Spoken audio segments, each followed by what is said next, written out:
If you're a Cleveland Browns fan looking for a break from the emotional roller coaster that is the price we pay from loving then hating our Browns, then a big welcome to Cleveland Browns Anonymous, a group therapy podcast to help you survive the season. So let's start our meeting. Hi, everybody, and Happy New Year's. Once again, Mike Reilly with my colleague, Brook Reilly. Brook, good morning, good afternoon. How you doing? Good. Happy New Year. Yeah.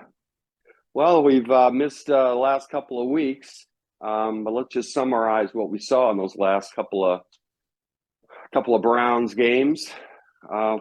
General thoughts on those two games, Brook? Well, I think for the Saints game, I don't understand why they were throwing the ball as often as they were when you have the best running back in the league. But that's been a pretty constant question throughout the whole season. Yeah. Let's just stay on that for a minute, because I think that was if you had to do the top three things, that just jumped out. Number one, first of all, we had our center, who's had an all-pro season, come back. So basically, you've got three all-pros on the line, the O-line. You've got all-pro running back Nick Chubb. You have the center coming back, who's had, from everybody saying, an all-pro season. And you have a left tackle who has had a pretty good season. Now, whether he's up there in the discussion as all-pro is another conversation. But basically, the line was all together with Nick Chubb. And we're throwing the ball. And not only are we throwing the ball, but we're throwing the ball long. Once again, fourth down or third and 2. Do you want to quickly remind the listeners what the weather was? Oh, yeah, I forgot about that because I was too busy dealing with frozen pipes. Yeah. And I forgot, we're playing the Saints, who have a very mediocre defense, right? So I think change number one in 23 is no more play calling by Stefanski.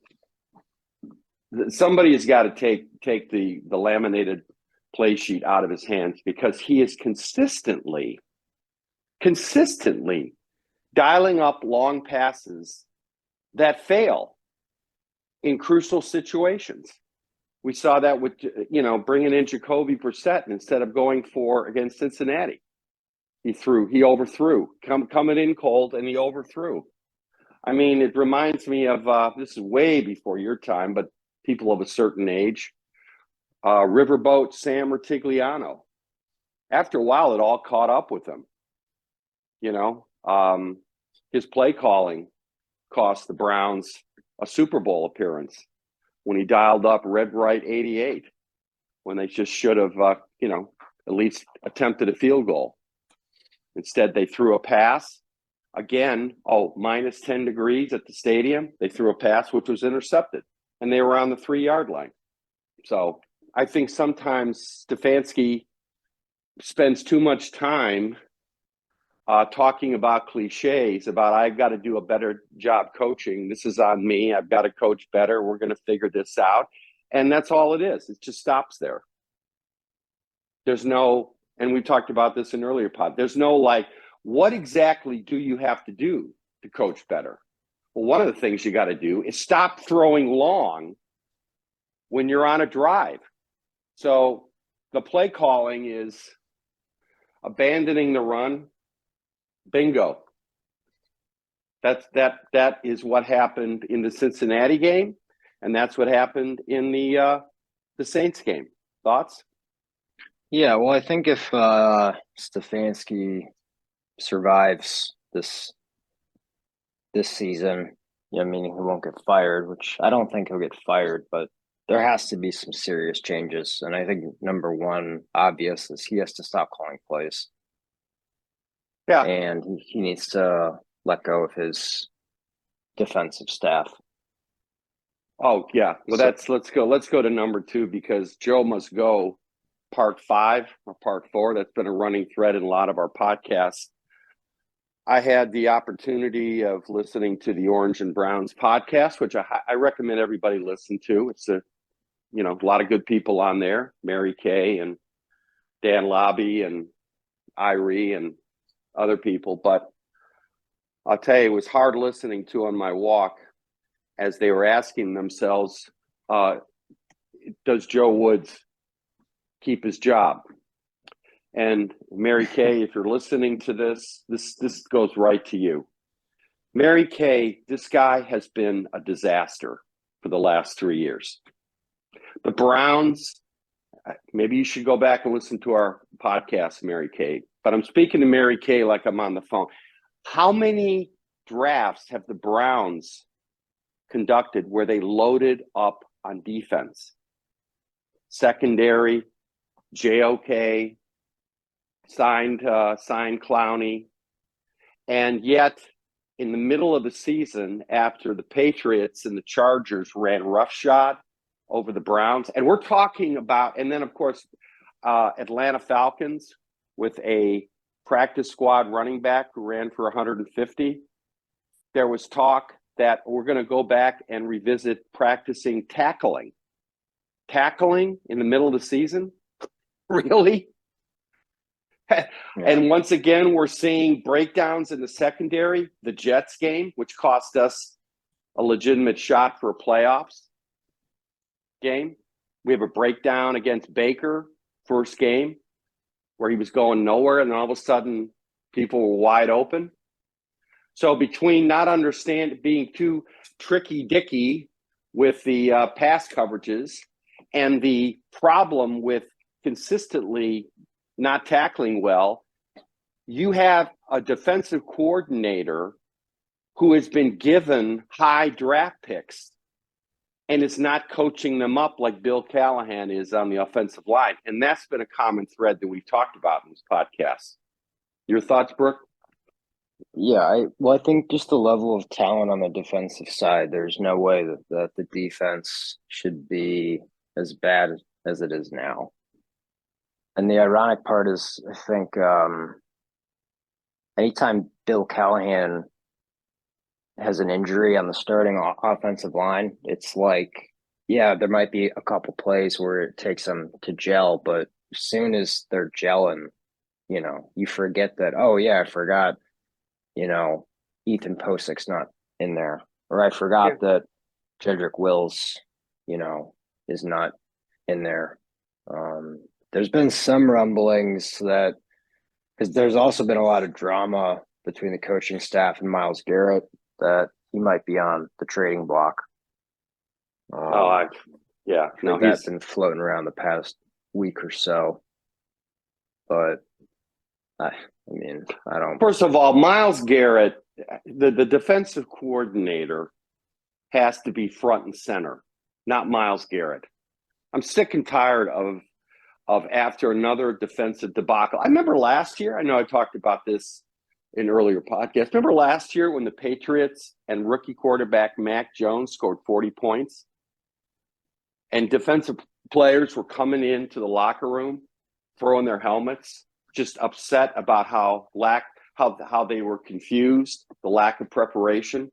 Anybody remember that game? And we saw that this year too. We saw the breakdowns against the Chargers in LA last year, and we saw the same thing this year. The other common thread, besides Stefanski's play calling in crucial situations, has been the fact that the defense looks hopelessly confused in the third quarter. I mean, the Patriots come out of halftime, they make the adjustments, and they run all over the Browns. Same thing happened with the Chargers. Browns start strong, classic first series of plays. They run down the field. They look like Super Bowl champs, the way they're just tearing up the defense. And then we just hit a rock. The same thing's happening with defense. The third quarter has been an utter disaster for the Browns in a lot of these losses. And it goes to a lack of strategic coaching by the defensive coordinator. Now, Mary Kay is once again, and some of these people are talking about, well, we don't have the talent. Are you kidding me? The first round pick last year and the second round pick were for the defense. And so was the third round pick, I believe. So this is not about talent. This is about coaching. Thoughts? Yeah, I mean, if that's the excuse, then that's absurd. Miles Garrett, Denzel Ward, JOK, who I think's pretty good. And not Greg getting Newsome. any, doesn't seem to be getting any better. He seems to be confused in coverage. Go ahead, Newsome, you're saying, keep going. Yeah, Martin Emerson. Great pick. I think John Johnson's pretty good. I don't think he's all pro. I think that was way too, he was coming from the Rams defense where he had Jalen Ramsey making him look pretty good, but I don't think it's terrible. I think John Johnson is another player who's gotten worse playing under the Joe Wood system. Quite frankly, you don't get to be all pro because you're playing. Now, I get Jalen Ramsey, but you know what? Look, you got Ward, you've got Newsome, you've got Emerson, you've got Delpit, a second round pick. I mean, that defense is loaded with first and second round picks, right? You've got at least 4 legitimate all pros between Clowney, Miles, Denzel Ward, and John Johnson, who used to be an all pro. And the defense ranks 30th. Mary Kay, this is coaching, plain and simple. This guy's never been a defensive coordinator until he came to the Browns. And as I said in an earlier podcast, he was lucky he was working under the tutelage of Robert Saleh, who was the defensive coordinator of the 49ers. This is another Charlie Weiss, Romeo Crennel coach who benefited from working under the Patriot system headed by Bill Belichick. When these guys when Charlie Weiss goes to Notre Dame, when Romeo goes to the Browns, or Eric Mangini they're exposed. They're exposed. And God help us, please do not bring up minority coaching, Mary Kay, which she did in one of the last podcasts about Joe Woods. This is not about a young black coach being dissed. This is about a young black coach who's in over his head. And the Browns are suffering as a result.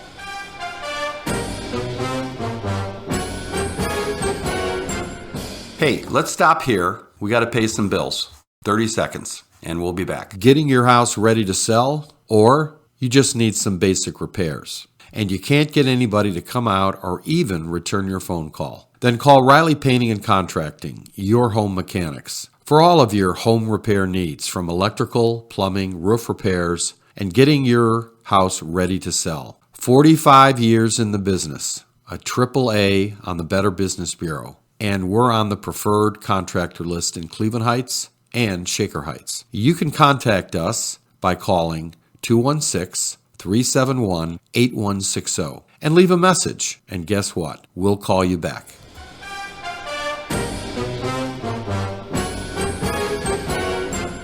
I mean, if we had any kind of defense, if we had a top 10 defense, we would have won, 4 games at least with Brissett, Brooke? Yeah, maybe 3 or 4. Yeah, we would have beaten, I know. We would have beaten the Falcons. We would have, that's one. Beaten the Jets. The Jets, that's 2.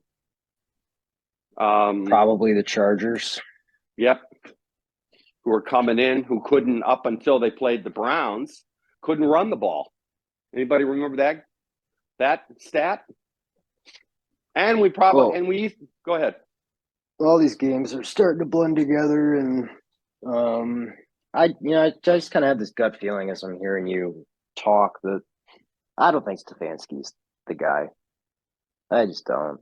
I don't think he's got that kind of that fire, that Mike Tomlin, that about what's Sean McVay, Bill Cowher, the Philadelphia Eagles guy. I feel like Stefanski, he's too soft. You see him on the side. I mean, even the head coach for the Dolphins, who's a nerdy analytics guy, I mean, he gets like in these guys' face. I mean, Well, that's the kind of coach that that I want for this team. yeah, look at Dable. Look at the turnaround with the Giants. And then Yeah. look at Denver. Look at Mary Kay. Look at the Broncos. And look at the Jet. And look at the Giants and the Jets under Saleh and Dable. The difference a head coach makes. The head coach not only has an impact on the team as a whole, but they have an impact on the defensive and offensive coordinators, all the coaches below. It seems Stefanski, in his low-key temperament, which I quite frankly like, I think it aligns itself with Andrew Berry, DePodesta, these, let's not get dramatic, let's just stay even keel and trust our process. But failure to act and intervene on both special teams and the defense has been Stefanski's failing as a head coach. That is the job of a head coach, is to step in and to start chewing on your coaches. I mean, look at the Cincinnati game. One of the biggest turnarounds in that game was the roughing the kicker penalty, right? Who called that play? And we talked about that in an earlier podcast. And Stefanski goes into a rut. He doesn't make the adjustments on the game. We start out strong, and then we sputter because we get predictable. And coaches like Bill Belichick, I mean, they play Stefanski like a drum. He's so predictable. I mean, Belichick has got to be licking his chops. The Patriots were a seriously underperforming team this year. The offense couldn't do nothing. Yet under a rookie quarterback, they come in and they kick the Browns' ass at home. Now, what does that tell you? And now they're talking about Miles this, Miles that. Miles probably fed up along with John Johnson. And you kind of wonder if Clowney's going to be back if Joe Woods is defensive coordinator. Now, is there anybody out there that catches your eye as somebody who can overhaul the defense, Brook?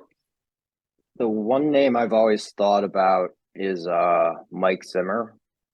He was Stefanski's head coach when Stefanski was in Minnesota. And he was also he was the defensive coordinator for the Bengals for a long time when the Bengals were, at the top of the AFC. Right. Here's a guy who's, I don't know, late 50s, early 60s.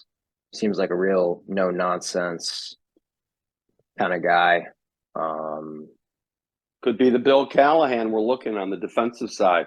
Because when you think about Bill Callahan, he crashed and burned as a head coach. So I think they need to – I think DePodesta and Barry need to put their heads together and do an analytic study of what guys out there who crashed and burned as a head coach because they just didn't have the skill set, and bring in these veterans like Bill Callahan. So look, if Stefanski's going to leave these people alone and not shoot, then these people have to know what they're doing. And right now it's obvious Joe Woods doesn't know what he's doing. I mean, that's a fact.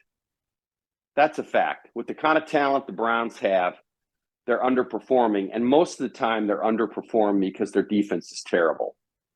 Pure and simple. That's why this team has had a bad year, because of the defense.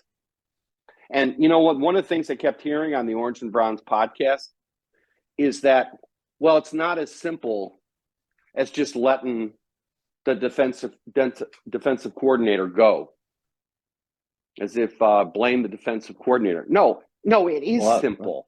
Yeah, it is simple. Good first step. It is simple. We have a bad defensive coordinator, period. Like we've had bad coaches, the list is long. Pat Shurmur, terrible head coach. Romeo, terrible. Freddie, just way over his head. You know what? We can't afford a underperforming, over their head defensive coordinator managing the talent that the front office has had. This is real simple. He is a problem.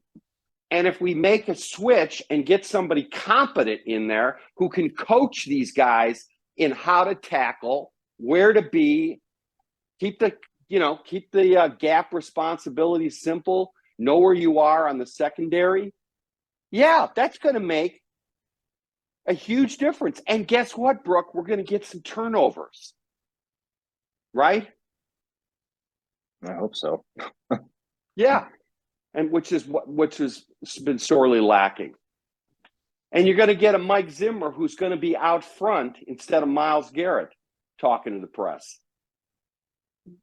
Mike Zimmer, hopefully somebody along a Mike Zimmer, Wade Phillips, some grizzled veteran who's just going to tell Myles, hey, listen, Myles, we're not looking for you to be a superhero. Put the cape away, right? Just play your position. And they're going to play better as a result. Yeah. Because at the end of the day, the players do not want to come on the field if they're not prepared. And the Browns consistently are not prepared. They're not fooling anybody on defense. The only game I saw when they were really shutting the team down was against Minnesota last year, where it just seemed they were all over everybody. So, and look at Minnesota. They let Zimmer go. They bring in, I forget who they brought in. Look at, they're 12-3? And they're in the playoffs. How does that happen from an underperforming team? You change the coach. You change the vibe in the locker room. Yeah. Yeah. It all starts at the top. Right. And that's to say that, you know what? Everybody, it always starts at the top. It sets the tone for the rest of the organization. I mean, look at Southwest Airlines. I know I'm making a big jump. The fiasco at Southwest Airlines. And it was all because management was too busy cutting costs to invest in the software they needed to manage these weather impact. As simple as that. The pilots union, the stewardesses, they were all flight attendants were all warning management that this was going to happen for years, and this is what happened. Look at what happened with Disney. They removed this underperforming CEO who was not capable of handling his job, and they brought back Bob Iger. So if you're looking to invest if you're interested in investing in a stock for 23, buy Disney. It's low. Oh yeah. And there's a management change. But this is typical. You get the wrong person at the head. It's like switching out a foreman, switching out a property manager. That's what Warren Buffett, that's why he's a gazillionaire. Because guess what? He looks for poorly managed companies. He buys them cheap. He replaces the management, and boom. Now all of a sudden they're making money. So Mary Kay and Browns.com, Cleveland.com people, it is simple. Change the defensive coordinator. Number one. It's like drafting a left tackle. It's like getting a frontline quarterback. It is simple. He's a nice guy, but he's way over his head, and he's never done this before, except for the Browns. And we can't afford him learning on the job with the talent we have, because the talent's regressing. Final thoughts, Brooke? Yeah, I hope that come the week after their final game, we'll see some changes. And if we don't, then I might start rooting for another team. No, I'm sorry, but this is why we call it Cleveland Browns Anonymous. We're not rooting for another team, Brooke. Unfortunately, we're saddled. It's in our DNA. It's in our bloodstream. We're bleeding orange here. So, but maybe we can get a Terry Francona type that look at the difference a good manager makes, connected to a good front office that has a vision for a team. I mean, let's just look at the Guardians. So, Yeah. anyways, so all right, so we're on to the Commanders. We'll see how that goes. We'll pick it up next week now that we're all back to work. All right, Brooke? All right. Sounds good. All right, everybody. Thanks for listening. We'll catch you next week. Bye. Bye.